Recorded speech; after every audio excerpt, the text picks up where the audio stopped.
location po natin mga mahal kong manonood ay Baclaran. Ito po yung harapan ng simbahan ng Baclaran. Ayan po. Ayan po, kung nakikita nyo po mga mahal kong manonood, papasok po yan. Patungo po yan sa may simbahan. Galing po sa labasan. At syempre, kung naligaw lamang po kayo sa aking YouTube channel, huwag niyo pong kalilimutang paki-subscribe naman po ng aking YouTube channel at paki-like and share na rin po ng ating video. Maraming salamat po. Ito po mga mahal kong manonood, dito po sila titirik ng kandila. Yun po yun mga mahal kong manonood. Sa gawing kanan natin, yan po yung harapan ng simbahan ng Baclaran. Ayan, maraming pumapasok. Mayroon pa picture.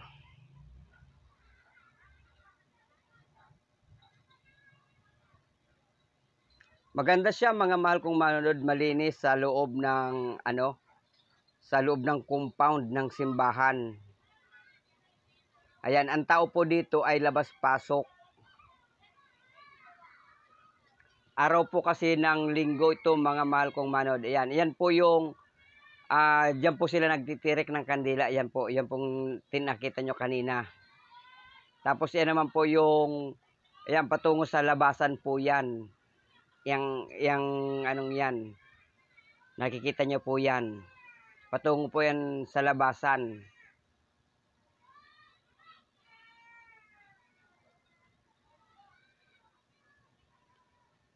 At syempre, mega love shout out po sa inyong lahat, sa lahat po ng nanonood ng ating video. Maraming salamat po sa patuloy po ninyong pagsuporta sa aking YouTube channel na ETS Tambayang. Ayan, kita nyo naman po mga mahal kong manonood. Kahit na yung mga nagbabike, nandun, pumapasok po sila dito para magpasalamat. Ayan. Ayan po, palabas na po ito mga mahal kong manonood. Ayan po yung harapan. Papasok sa loob ng, papasok sa compound ng simbahan. Yun po yun. Yung may arko. Yan, medyo may kalayuan pa po kasi mula dito po sa may arko. Patungo po doon sa simbahan. May kalayuan pa po yan. Pero, hindi naman kalayuan. Kung tumitimbang ka po ng mga 3 kilo, magigigin na lang yan mga 2 kilo at 3/4. dahil sa pawis. Kaya yan po yung entrance mga mahal kong manonood. Ayan po yung entrance. Ayan, kaya po, kung mapapansin nyo po mga mahal kong manonood, tahimik po tayo kasi malakas po kasi yung tugtog sa simbahan. Dahil ang dami po kasing mga trumpa na nakalagay sa mga kahoy. Kaya hindi po tayo umiimik. At the same time, hindi po tayo salita kasi baka magkaroon po tayo ng copyright. Ayan po yung aking kasama, yung aking 2 anak at yung aking asawa. Yan.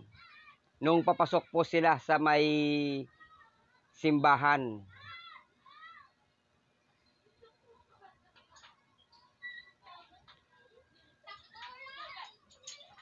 Ayan. Papunta po sila dito sa tinatawag nila na Wishing Falls. Ayan. Kaya yung mga wala pang mga asawa dyan, o yung mga wala pang anak, ayan, pumunta po kayo dito sa Baclaran. Mag-wish po kayo dito. Hindi ko lang po masiguro sa inyo kung magkakatotoo o hindi. Depende na lang po siguro yan sa inyo mga mahal kong manood. Ayan po yung gilid ng Baclaran Church. Ayan po. Yan po yun yung gilid mga mahal kong manonood. Ang haba niyan. Yan. Ayan, ito po yung ano, yung wishing mga mahal kong manood. Yung kung meron kang kahilingan, ayan, magtapon ka lamang po ng pera dyan mga mahal kong manonood. At hilingin mo. Hindi lang po natin alam kung totoo o hindi. Kung nagkatotoo o hindi. Yung mga hinihiling nila. Ayan. Susubukan ng dalawa kong anak. Ayan. May naabotan kasi tayo dyan mga mahal kong manonood na seryoso talaga siya. Yan po sa loob mga mahal kong manonood. Ang dami ng pera. Ang daming pera dyan sa loob mga mahal kong manonood. May 100, may 50, may 20, may bariya, may papel.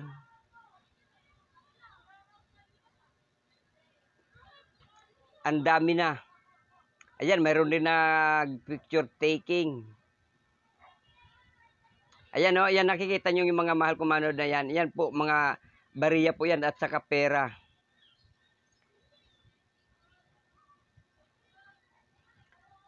Yan, yung mga kababayan natin na nag-wish. Diyan po sa ano.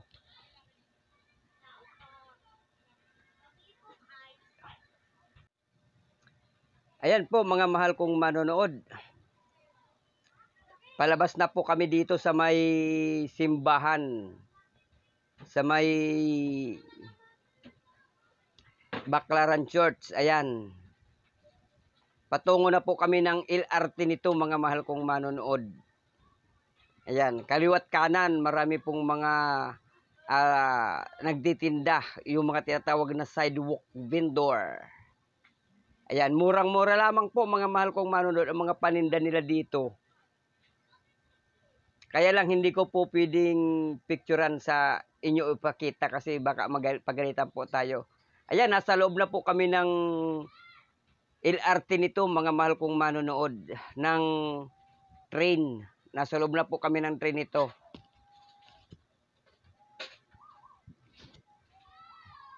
Ayan. Ayan, kami pong apat yan sa isang, yun, doon sa upuan.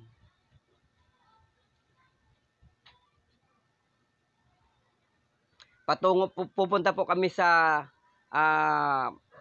Dolomite Beach. Yan. Yung pinagawa ni dating Pangulong Rodrigo Roa Duterte. Ayan na po mga mahal kong manonood. Nasa May Rojas Boulevard na po kami niyan. Naglalakad na po kami niyan mga mahal kong manonood. Ayan, marami po tayong makikita ditong nagja-jogging at mga nagbabike. Mga nag-exercise po sila. Nagpapapawis ika nga.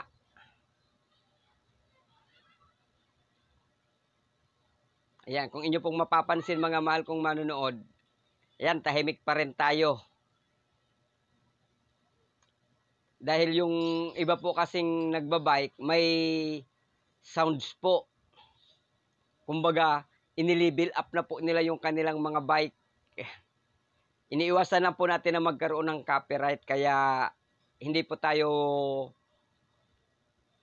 umiimik. Nagbibideo lang po tayo.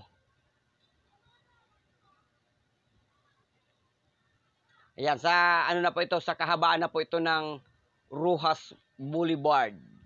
Ayan. Parang yung boulevard ng pag-ibig.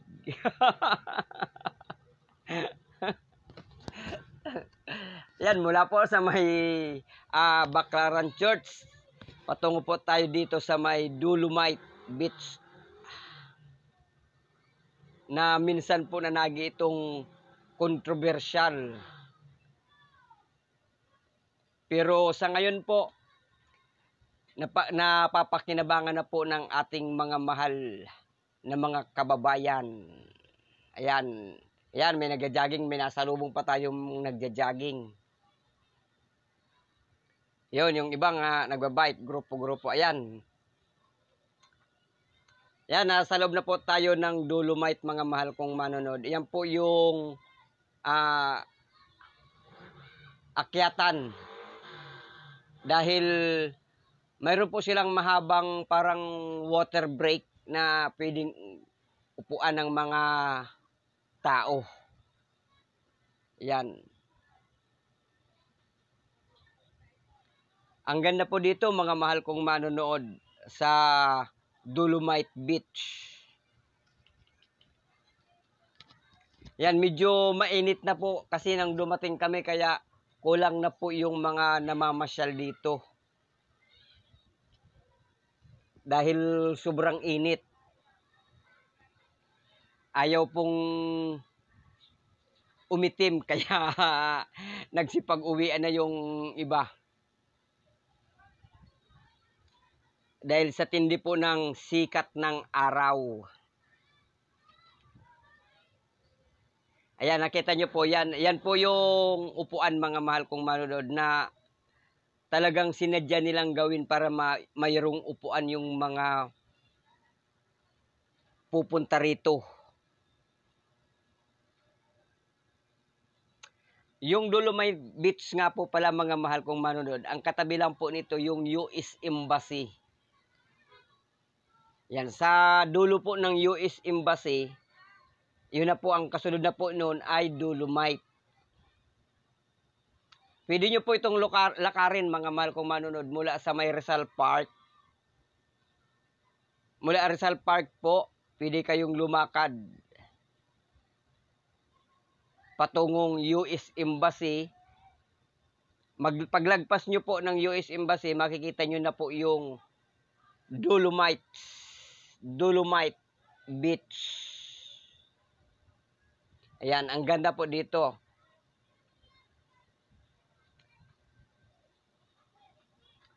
Ganda ng buhangin, mga mahal kong manonood. Ayan, mayroon pa rin naman mga naka-standby o kaya mga namamasyal dito. Ayan, kita nyo po, mga mahal kong manonood, ang linaw ng dagat. Sa kabila po na maraming barko sa unahan. Ayan, kitang-kita nyo naman po na maraming mga nakahimpil o nakatigil o nakahinto na mga o kaya pundo na mga barko. Malinaw pa rin yung yung dagat. Kaya ang ganda po dito, mga mahal kong manonood. Ayan, kitang-kita nyo naman ang linaw ng dagat. Ayan, subukan nyo po, mga mahal kong manonood, kung nandito lamang po kayo sa Metro Manila, pwede nyo pong pasyalan ang Dolomite. Maganda po siya, lalo na sa umaga or sa bandang hapon. Ayan, marami pong salamat. Bye-bye. I love you all. God bless to one and all.